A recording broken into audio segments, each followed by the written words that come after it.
안녕하세요, 만자입니다. 오늘은 갤럭시 Z 플립 6, Z 폴드 6를 구입하셨다면 반드시 해야 되는 초기 불량 테스트를 준비했습니다. 내가 구입한 제품이 불량은 아닌지 이번 영상을 통해서 반드시 체크해 보시는 것 추천드립니다. 가장 먼저 외관의 흠집, 스크래치, 도장이 까진 곳은 없는지 확인해야 하는데, 특별히 디스플레이 표면의 스크래치,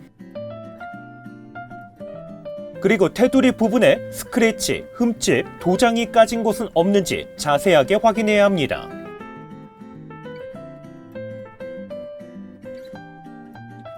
커버 디스플레이에 있는 카메라의 렌즈도 스크래치가 있는지, 그리고 렌즈 안쪽에 먼지나 이물질은 없는지도 확인해야 합니다. 특별히 카메라 렌즈 안쪽의 이물질 유입은 잘 보이지 않기 때문에 스마트폰 플래시를 사용해서 비춰보면 보다 쉽게 확인할 수 있습니다. 측면 버튼과 유심 트레이에 유격이 있는지도 확인해야 하는데, 가볍게 흔들었을 때 흔들림이 발생된다면 유격 문제 확인해 보셔야 합니다. 측면 버튼을 눌렀을 때 디스플레이가 제대로 켜지고 꺼지는지도 확인해야 합니다. 그리고 측면 볼륨 버튼을 사용했을 때 볼륨 업다운이 제대로 되는지도 확인해야 합니다.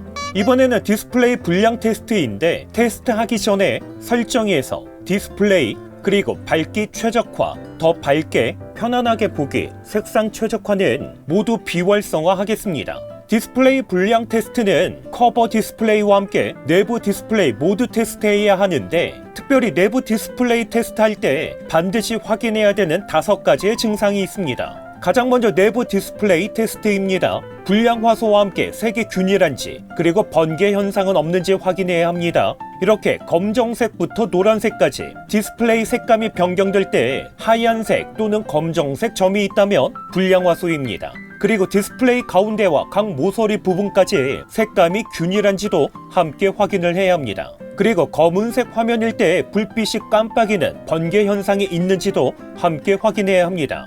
그럼 지금부터 디스플레이 확인하실 수 있도록 화면을 보여드리겠습니다. 전체 화면으로 전환을 하신 다음에 시작하시면 됩니다.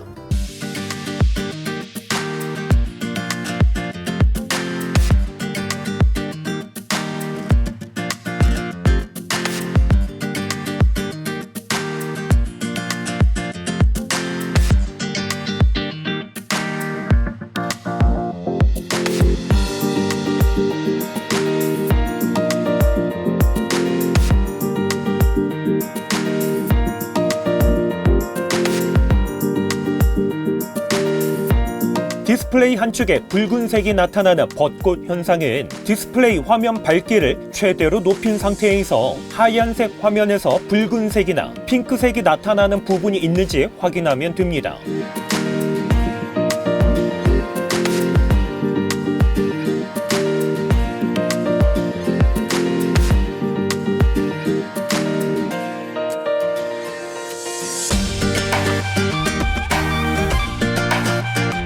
다음에 디스플레이 한쪽에서 녹색이 나타나는 녹조 현상인데, 화면 밝기를 최대로 높인 상태에서 화면이 검은색일 때 녹색 빛이 나타나는지도 확인하시면 됩니다.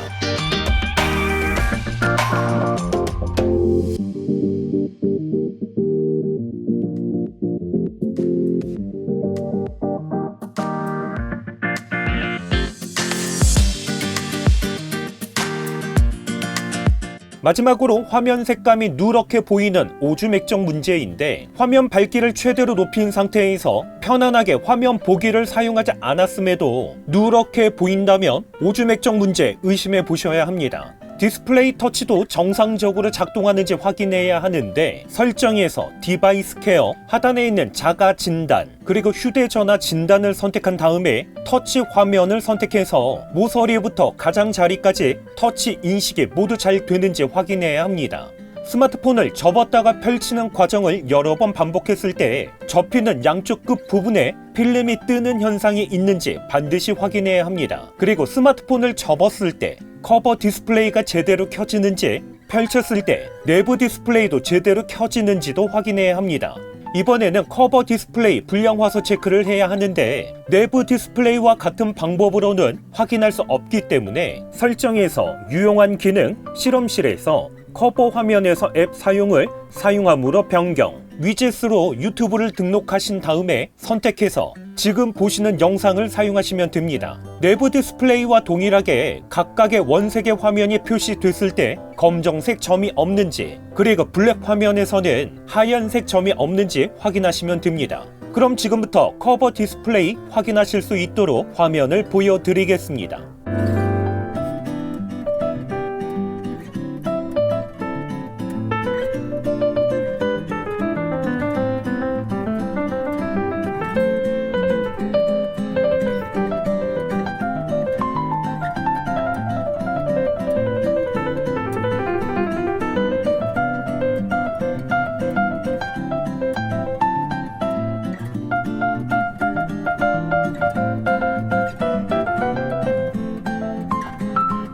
커버 디스플레이 터치도 잘 되는지 확인해야 합니다. 좌우로 스와이프 했을 때, 위아래로 스와이프 했을 때, 등록된 위젯을 클릭했을 때 제대로 실행이 되는지도 확인하시면 됩니다. 스마트폰을 여러 번 접었다가 펼쳤다가 반복했을 때 힌지에서 잡음이 발생하는지도 확인해야 합니다. 그리고 접은 상태에서 20도 정도만 펼쳤을 때, 40도 정도만 펼쳤을 때, 60도, 80도 정도만 펼쳤을 때 모두 닫히거나 뒤로 넘어가지 않고 해당 각도만큼 제대로 세워지는지도 확인하셔야 합니다. 이번에는 카메라 테스트입니다. 카메라를 실행한 다음에 전면과 후면 카메라 전환이 정상적으로 되는지도 확인해야 합니다. 그리고 후면 카메라를 사용했을 때 AF가 정상적으로 작동하는지 확인해야 합니다. 이렇게 전면에 있는 피사체를 선택한 다음에 후면에 있는 피사체를 선택했을 때 정확하게 AF가 잡히는지도 확인하면 됩니다. 전면 카메라 역시 AF가 정확하게 잡히는지 확인하시면 됩니다. 그리고 카메라의 플래시가 정상적으로 작동하는지도 확인하시면 됩니다. 카메라 확인까지 되셨다면 이제는 얼굴 인식도 정상적으로 작동이 되는지 확인하겠습니다. 설정에서 잠금 화면 및 AOD, 그리고 화면 잠금 방식을 선택한 다음에 얼굴과 지문 인식을 사용함으로 변경하겠습니다. 물론 등록이 안 되어 있다면 얼굴과 지문은 모두 등록까지 하시면 됩니다. 이제는 잠금 화면 상태에서 얼굴 인식으로 잠금 해제가 잘 되는지 확인하시면 됩니다. 동일하게 잠금 화면 상태에서 지문으로 잠금 해제가 잘 되는지도 확인하시면 됩니다. 배터리 충전 역시 정상적으로 충전이 되는지 확인을 해야 합니다. 유선 케이블을 연결했을 때, 무선 충전기에 거치했을 때 정상적으로 충전이 되는지 확인을 하면 됩니다. 이번에는 마이크와 스피커를 확인해 보겠습니다. 음성 메모 어플을 사용해서 하단의 마이크 부분을 살며시 톡톡 쳐주시면 되는데 녹음된 파일을 들어봤을 때 하단부 마이크가 정상적으로 작동되는지 확인하시면 됩니다. 스피커는 음악 플레이를 통해서 간편하게 확인할 수 있습니다. 상단 통화 수화부를 손가락으로 막았을 때 동일하게 하단부 스피커를 손가락으로 막았을 때 각각의 스피커에서 정상적으로 소리가 들리는지 확인하시면 됩니다. 마지막으로 설정에서 디바이스 케어, 그리고 자가 진단에서 휴대전화 진단을 통해서 자세한 불량 테스트도 할 수 있습니다. 이렇게 해서 갤럭시 Z 플립 6, Z 폴드 6를 구입하셨다면 반드시 해야 되는 초기 불량 테스트 간단하게 준비를 했습니다. 오늘 영상도 끝까지 시청해주셔서 감사드립니다. 그럼 저는 다음번 영상으로 찾아뵙겠습니다. 이상으로 만장이었습니다.